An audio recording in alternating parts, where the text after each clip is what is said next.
Having a stable job in a Grand Theft Auto game would be a fairly ridiculous move, but a way to add a little order to the chaos in GTA 6 would be to bring back the option of vigilante missions.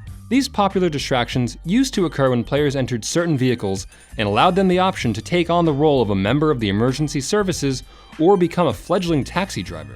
How long the notion of sensibility would last for most GTA players is a troubling question, mind you. Consider the battery meter on your smartphone, used without the helpful percentage figure shown beside it, and now the frustration of overestimating available power will become a very real issue.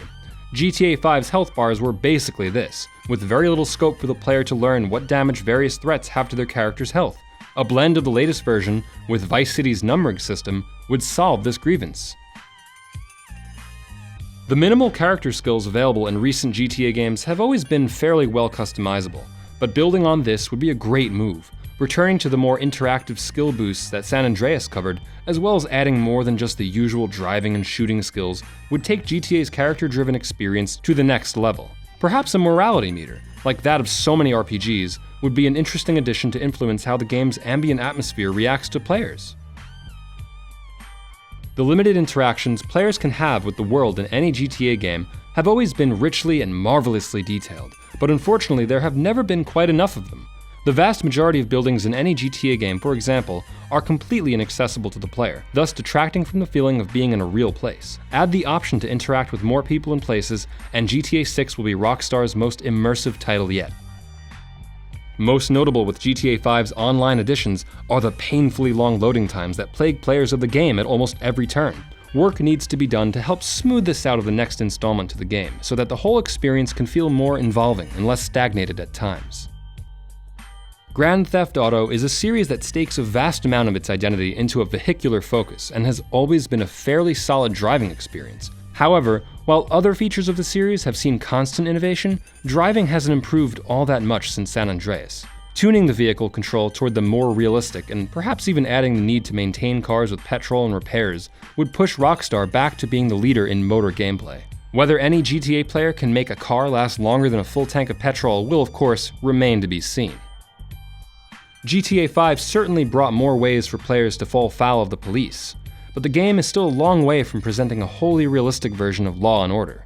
Removing the ability to speed past stationary cops at red lights or stroll up to marshals with weapons drawn without reprimand would certainly make the game more difficult, but it would no doubt be for the best. Rockstar's GTA settings have always been remarkable parodies of existing places, with the latest iteration of San Andreas being one of the most interesting and engaging locations to date. It's time to explore something new, now, and what better place for the razor wit of a Rockstar team than a classic representation of the stereotype seediness of Las Vegas.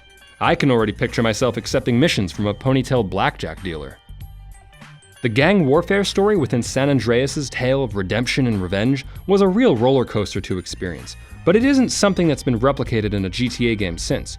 Building a larger criminal underworld into the game and adding an option to recruit members into a fledgling empire, like how goons are hired for heists in GTA 5, would make players in GTA 6 feel like they are truly taking a life of crime to its boldest heights.